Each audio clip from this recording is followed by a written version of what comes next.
guys, welcome to my channel. Thank you so much for coming back. For those of you who are new to my channel, my name is Mercy. I am a BSN RN, and on this channel I talk mostly about nursing, but sometimes I talk about beauty, lifestyle, and I do a little bit of vlogging here and there. So if you think you would like to join my family, please go ahead and hit the subscribe button down below. And if you have any questions for me at all, go ahead and leave them in the comments below. And if you watched the video and you think you like it, give it a big thumbs up.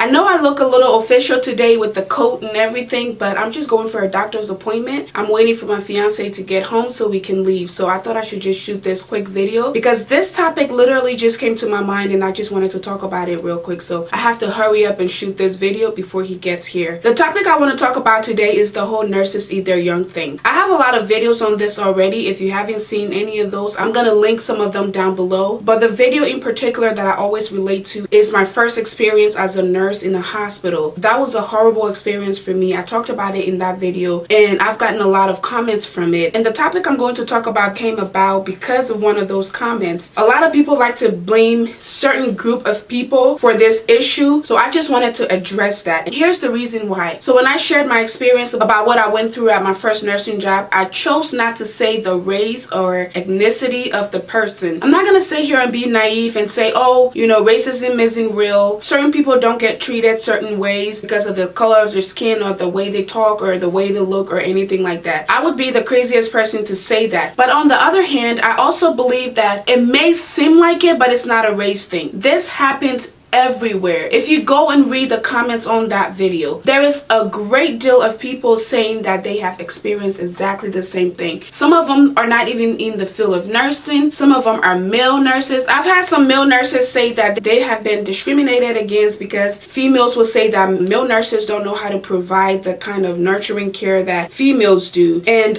I've had a lot of black nurses tell me that some of them get discriminated against because they are black. And I've also had a lot of foreign nurses like Africans, Jamaicans, or Hispanics say to me that people discriminate against them because they are different, because they're colored people, or because of the way they talk. I, for one, I have an accent. I partly grew up in Africa and grew up here, but I have an accent and I'm very proud of that accent. I will never change it for any reason because it's easy to try to pretend to be someone you're not. It's easy to try to perfect a certain fake lifestyle just because you want to hide your identity to fit in with a certain standard, but that's not who I am. I'm proud of who I am. I'm proud of being African. I realize that I have an accent, but I also realize that I have a lot to offer. So if somebody wants to click on my video and say, oh, she has an accent or she talks weird, so I'm not going to watch the video, hey, go ahead and click away. That's your personal belief and that's your personal preference. But you have to understand that, just like they say, don't judge a book by the cover, because a lot of us have a lot of great things to offer, but sometimes we get turned away because of who we are, what we look like, and this and that. I digress a little bit, but I just want to say that I personally don't think that this whole nurses eat their young thing is a race thing. It can be, but that's not always the case. If you're black, you could be discriminated against by your fellow black nurses. If you're white, you could be discriminated against by your fellow white nurses. I think it's all about individual behavior. I think it's all about individual beliefs, cultural beliefs, sometimes the culture in the facility you work for. There's a lot of factors that plays into this, and I still choose not to reveal the identity of the person who treated me the way they did just because I don't want to blame one group for this. If you go all around the United States or even all around the world, people get bullied all the time. People get discriminated against all the time. And even though certain people are more prone to being bullied or discriminated against, that is not always the case. And the reason I spoke out about what happened to me was because I wanted to say something just to see, first of all, if there's anybody out there who felt the way I did. And if there is, I just wanted to talk about it so we can start talking about things like this to hopefully change it in the future, because it happens everywhere and nursing is such a great profession. When I was deciding to go into nursing, I never ever thought I would experience anything like this. I've always heard that nurses are nurturing, nurses are superheroes, nurses are, you know, just beautiful human beings who devote their entire lives to help other people. And that was my perception of what nursing is. I've never once in my life thought that I'm going into this profession where there's a possibility I could get bullied, there's a possibility I could get discriminated against, there's a possibility that I could one day decide to quit the whole profession because of something like this. It's really sad because this is the reason a lot of us go into nursing, and it's being ruined for a lot of us because now there are nursing students or potential nursing students hearing these kind of things and watching these kind of videos and being turned away, and we wonder why there's such a shortage in nursing. It's our own fault. We have to stop blaming people. We have to stop blaming each other. We have to stop blaming the system. There's a shortage in nursing because nurses are not supporting each other. Nurses are bullying each other. Some nurses feel like a young nurse is going to come to their job and take their job away. Managers are turning their heads away from these kind of situations because they don't want to be a part of it. And nurses are going into the hospital and experiencing things like this and leaving forever. And sometimes some of them end up depressed. And so we are the one who have to stop these kind of behavior. And I'm sorry I don't sit here and try to glamorize nursing all the time. Some people watch that video for the first few minutes and just come to a conclusion without watching the whole video. I never quit the profession of nursing, but I did quit the job. I was treated horribly at the job. I felt really bad and insecure. I started having anxiety attacks and I almost went into a deep depression. It was pretty serious. So I quit the job and took a break for a while, but I'm still very much a nurse and I'm even pursuing my master's degree. So I didn't quit the profession of nursing. I love the profession of nursing. And I'm sorry I don't sit here and try to glamorize nursing, but these are things that we need to talk about because as I said, I wasn't aware of that. I went into my job very naive and thinking that everything was going to be chocolate and roses. So when it happened to me, it was completely unexpected. I didn't know that I could escalate the situation to anybody. I just felt like this was a personal attack on me as a person, not knowing that this is something that happens so commonly. So this is why I talk about this a lot because I want to start the conversation. I want people to understand that yes, nursing is a great profession. Yes, nursing pays very well depending on where you work and how you do it or whatever. But I also want people to understand that these are other things that happens within the field of nursing, and so that they can be aware of it and so that they can maybe try to fix it. So I'm gonna stop this video here. If you have any questions for me at all, or if you have experienced anything like this, please go ahead and leave your comments down below. If you did like the video, please go ahead and give me a big thumbs up on this video. And as I said before, if you're new to my channel and you would like to join my family, please go ahead and hit the subscribe button down below. And guys, please don't forget to share these videos. I want as many people to see and hear about this topic so we can make a change. So don't forget to share the video with all your friends and family. Thank you guys so much for all your love and support, and I'll see you guys in my next one.